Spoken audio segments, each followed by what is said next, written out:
Thursday night football with an opportunity to go 5-2 in New Orleans. Let's get it.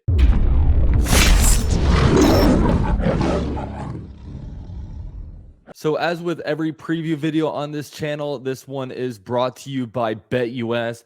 Guys, the Jaguars are actually 1-point underdogs going into this matchup on Thursday. The Jaguars are currently 4-2 against the spread. So look, if you like the Jags' chances to win, you can go ahead and put some money on, the Jaguars. It'll be interesting to see if the line moves at all on whether or not Trevor Lawrence plays, but we'll have to kind of see that up until kickoff where the kind of line moves. Now, the spread is not the only thing that you guys can bet on, guys. You can bet on the first type of score, whether or not there's going to be a defensive touchdown, like total touchdowns this game. There's really a plethora of different fun things that you can go take $10, throw $1 here, $1 there, just something to maybe make the game a little more interesting. See at the end of the game if you doubled up your money or not. So if you guys are interested in doing that, guys, if you hit the link down below, it'll give you a 125% deposit bonus. So if you put down 100, you're going to see $225 show up in your account. Thank you so much, BetUS, for sponsoring this video. Now let's get on to the preview. So Jaguars, Saints, Thursday night football. This is kind of a weird Thursday night football game for us. It kind of feels like, every team gets their standard NFL Thursday night football game, no matter how good or bad you are. So it kind of feels like they had a bunch of teams. They matched up, some good like matchups that they kind of liked. And they're kind of left over with a few teams. They're like, okay, let's put Jacksonville and New Orleans on a game together. That could be interesting. And look, I like the game. I like this matchup. Saints are a different team. We're not really playing. I feel like we've been playing a lot of familiar opponents. Really with, having 3 AFC South games. We've had like the Bills, who we have a recent history with, also the Chiefs, but now we get another fresh NFC opponent as the Jaguars are currently 1-0 against the NFC South after defeating, the Atlanta Falcons in London. Now, the Saints are, I don't know a whole lot about them. I'll be honest with you. I haven't watched a whole lot. We all remember the Sean Payton, Drew Brees days. And then, Drew Brees retired a year later. Sean Payton retired, even though now he's over there with the Broncos. And, since then, now it's Dennis Allen as the head coach, and they have Derek Carr, obviously, as their quarterback. The Saints are coming into this game 3-3. They started 2-0. Nice little start there that they had, but they have lost 3 out of the last 4 games. So their only win coming against a god-awful New England Patriots team. So, not great over the course of the last 4 weeks. What we do know, look, Derek Carr, 1,299 passing yards, 65% completion percentage, 5 touchdowns to 3 interceptions. So he's been a little bit meh this year. It's led by receivers Chris Olave, Michael Thomas, and Shaheed. Also Kamara and Taysom Hill are out there leading the backfield in rushing yards. But, this team is definitely led by their defensive attack. Cam Jordan's been a really good defensive lineman his whole NFL career. Carl Granderson has 4.5 sacks. He's their leading sacker on the year. They have a pretty good defensive backfield. Tyrann Mathieu is still running around out there, making all kinds of different plays. He had an interception, just a week or 2 ago. Marcus Lattimore, a really good cornerback, and Marcus May, Florida boy. He's a good safety over there. And, when you look at things, Pete Werner leads the team in tackles. So really, their defense is the strength of the team. They have a really tough defense, and it's going to be a really tough environment going against that defense in the Dome in front of New Orleans home stadium on the turf. So, all that stuff together definitely makes it feel like it's going to be a defensive battle. Now, that's kind of the way I feel about it. I definitely feel like it's going to be a defensive battle this game. The obvious thing is that Trevor's knee coming up on this game. Now, as we all know, Trevor's knee stupidly got injured on a really stupid play where they did a stupid play action and put Trevor Lawrence in stupid harm's way. It was stupid. And luckily he avoided major injury, but it sounds like just some bruising. I'll be honest with you, on Monday, I did not think that he was going to play. I was getting a feeling that he wasn't. And then Tuesday, I kind of felt rejuvenated because he was at practice. He was in a limited capacity. He has a knee brace out there.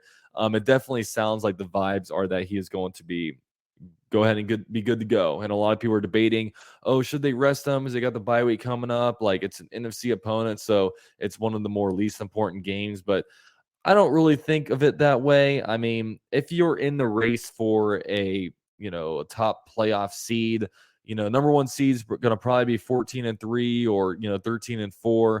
And playoff seeding, you need every win that you can get, guys. And, I don't really think that. I think every game is important. Maybe some games are a little bit more important, but every game is important. So Trevor Lawrence is clear to play. He's going to go out there and play. So, yeah. Other things, we'll start with the positive. It sounds like Devon Hamilton will be back. So, he got a weird, so I don't know. We really don't even know what happened to him. I imagine, uh, I think he got like a staph infection or something like that, but because he was on antibiotics, and I think he got like an infection at some point. The Jaguars were being very secretive about it, which I think if it's like a non-football related injury or like illness, they have the right to determine if they want it public knowledge. Because I know when like Sam Darnold was out a few years ago with mono, everyone knew about it, but maybe with a quarterback, it's more of a pressing issue than if a nose tackle just disappears for a couple months. But it'll be cool to have him back because he is a very good defensive lineman. And, especially with Smoot coming back last week, we have some good reinforcements coming in on this defensive line. So that's good to see. Tyson Campbell is definitely going to be out with a hamstring. I imagine he'll probably be out for a month. So hopefully, we're not missing him too bad. It sounds like it's going to be, Trey Herndon maybe getting 3 down snaps, and then Monteric Brown, Mike Hallwell said is going to be the next man up. So good luck to him. The things that we got to monitor is Walker Little, Zay Jones, and Brandon Sheriff. Those guys are day-to-day. They did not practice in the most recent practice report. So that'll be big. We'll see. We'll see if any of them get declared to play. So really, with the game plan going into this one, it's weird with Trevor's knee, because usually I like to say, okay, offensive line has been great. Let's move the pocket around. Let's set up play actions and all this different stuff. But now with Trevor's knee, I almost think that it should be, established. We should establish the run and do a lot of quick passes to really just not allow him to get hit too much. Now, the thing is, if he plays, like I was saying earlier, we got some injuries on the offensive line. If Brandon Sheriff and Walker Little are out, it's going to be tough. It's going to be a tough, setup for the Jaguars, because that makes the offensive line a lot worse. And Walker Little's been the Jaguars' best offensive lineman, and Brandon Sheriff, when healthy, is pretty freaking good. So, that kind of puts it in a tougher position.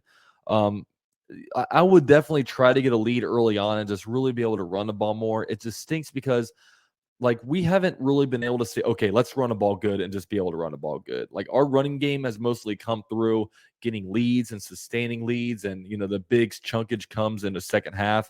When we've been out there trying to run the ball, it just has been able to go for us. And I'm starting to get a little bit worried with ETN, not because of anything on his fault, but he's starting to really get loaded up with carries. And, he is a true workhorse running back. And, I almost wonder if we need to start saying, okay, like, lighten the carries off of ETN. Let's get Tank Bigsby more involved. The Ernest Johnson's a good running back. I would definitely kind of look for doing that. So I know with this game, a big thing that I think would be really important for the Jaguars is, you guys may think this sounds weird, but I think winning the coin toss would be huge. Win the coin toss, defer. If you can force a 3 and out, get the ball at like around 35 or something like that, get a few first downs. I just really think this game is all about getting an early lead and, kind of taking the New Orleans crowd out of it. Because look, if we get an early lead and then the defense is doing its thing and, shutting down the Saints offense a lot, that will be huge for the Jaguars. And the Jaguars defense has been really good for us. Now, I do worry with Tyson Campbell out. Chris Olave is a really good wide receiver. And then Monteric Brown, let's be honest, when he went in last game, he was not very good. Maybe with a game plan and with him ready to take the starting snaps, maybe he'll be better. It's just kind of what it is. But hey, it's the NFL. It's a next man up kind of league. No one feels sorry for us. There's injuries everywhere, so we just gotta go ahead and get through it. So really, this one is kind of going to be an interesting case study, because when you look at the 4-game stretch that the Jaguars were in the middle of, from the back-to-back games in London to coming back home after that, then all of a sudden playing on a short week on Thursday Night Football away, if the Jaguars can somehow come out of that stretch 4-0, that will be glorious, magnificent. Even 3-1 is good. Even if you drop this game, it's a pretty good 4-game stretch. I imagine everybody would have taken 3-1 after that stretch, but that would really say, you know what, we just went international, 2 games, came back, played in away territory on a short week. That would really be something for the Jaguars, and especially going into a mini bye week where you can have your guys rest up, get healthy, and really make the later stretch that much better for us, hopefully. So really with this one, man, my prediction, I think that the Jaguars win and cover. Well, obviously, if you win, we're underdogs, are going to cover, but I think it's going to be 20-13, low scoring game. Honestly, I think it's going to be a frustrating game to watch. I think we're going to be like tense the whole game, and I just don't think it's going to be a really enjoyable watch for us Jaguar fans. I hope it's like the Colts where we get up early and we're just worried about not letting go of a huge lead. But the defense is playing lights out. Hopefully Trevor is able to go and he stays and plays healthy, and hopefully in the second half there's just a lot of handing the ball off as we kind of protect the lead. So with that said, I will be live streaming this one. Can't wait. Going to be so much fun. I hope you guys are all there with me.